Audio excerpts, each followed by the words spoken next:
was incarcerated and lost touch with her. It's been over 10 years. Would it be wrong to contact her? Part 1. When I was a university student, I fell in love with Daria. Not her real name, obviously. She was the little sister of my best friend, so I considered her off limits, but my crush on her persisted and grew.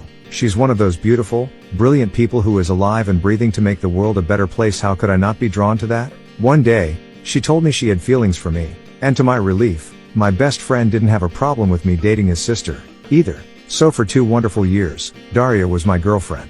I should have asked her to marry me. I don't know why I didn't. I suppose I thought I had all the time in the world.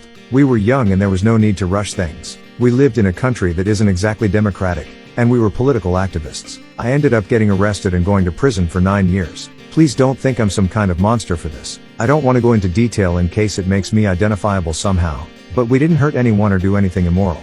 What we did is not even illegal in the country where I currently live, and our beliefs were far from extremist. I haven't seen or spoken to Daria since the day I got arrested. My best friend died shortly after, and Daria left the country, partly due to the possibility that she'd be arrested too. There wasn't any way for her to contact me while I was in prison, though apparently she contacted my dad a few times in the beginning. Things got even worse in our country while I was incarcerated, so my dad and I emigrated when I was released. We've been living in Western Europe ever since, and life is pretty okay. I live with my dad, and I have a steady, if shitty, job.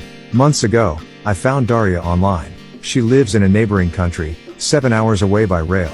She doesn't use social media too much, but from what I've seen there's no evidence of a partner or kids, and even if she's married, I'd be content just to be her friend, as I was for the first years we knew each other.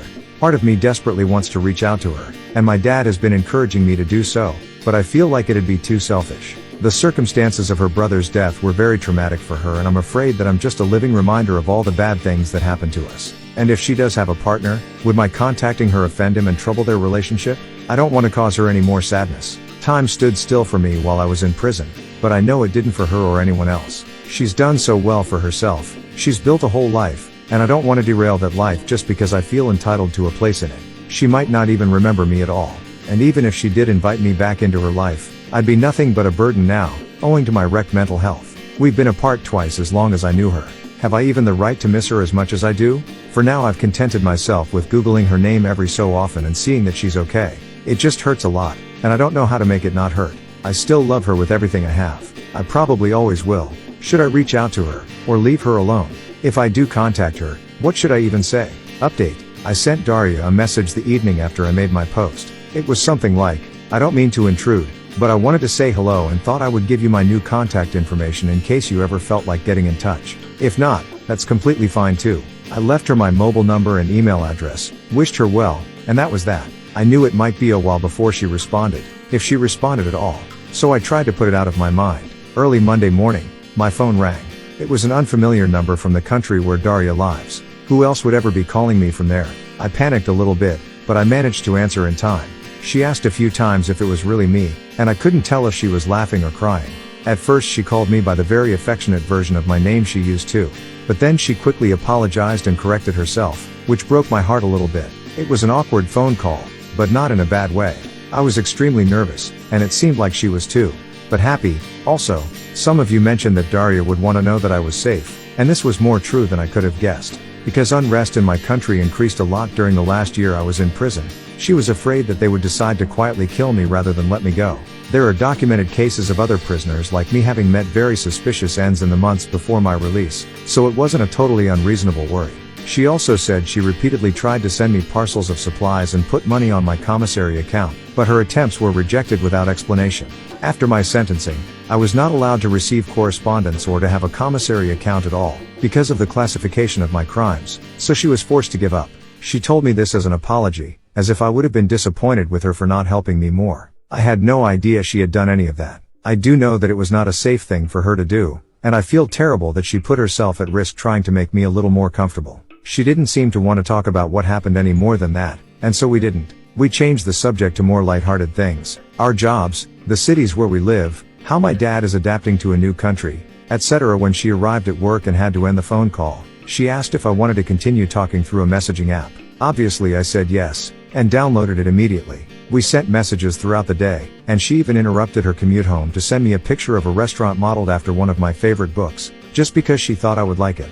She told me that she thought of me every time she saw it, but unfortunately the restaurant itself was not so good. I was afraid she wouldn't remember me, but she even remembers the things I like to read. She remembers a lot of little things, even stuff I forgot. We have been sending messages back and forth ever since, and talking on the phone after I finish work at night, until she gets too sleepy. Sometimes it feels like I'm 24 and she's texting me from a few blocks away, as if the next thing she might ask is what's for dinner. Other times it seems like we're trying to will dead versions of ourselves back to life in order to avoid acknowledging what we've lost. She seems a lot more timid than she used to, more passive, which I suppose makes sense. Sometimes I worry about how much I've changed, and that maybe she won't find anything left in me that's worthy of her. But if I could express in words what it feels like to hear her laugh, I could explain that there's also a lot that we know very well. She hasn't lost her kindness, or her warmth, or her empathy. She still cares about me, and I still care about her. I know that rebuilding a friendship after all that's happened will take lots of patience, and I have plenty to spare. I'm just happy to have the chance to get to know her again. This morning, Daria asked if I want to have a video call sometime this weekend. I agreed, but I'm ashamed to admit that as much as I want to see her, I'm very nervous. I look so different than she would remember. My jaw is messed up, and I have the teeth of a hockey player.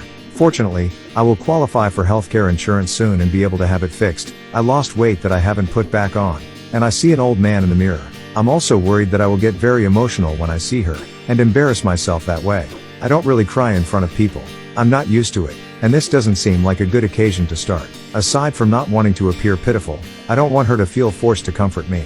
If anyone has some advice on how to handle this, it would be much appreciated. Overall, this week could not have gone better, and I am extremely grateful to everyone who gave me the little push of courage I needed to send her that message. 1,000 times, thank you. Edit, just to clarify, she doesn't have a husband or kids. As I said in my first post, I only considered contacting her because there was no evidence of a partner on her social media.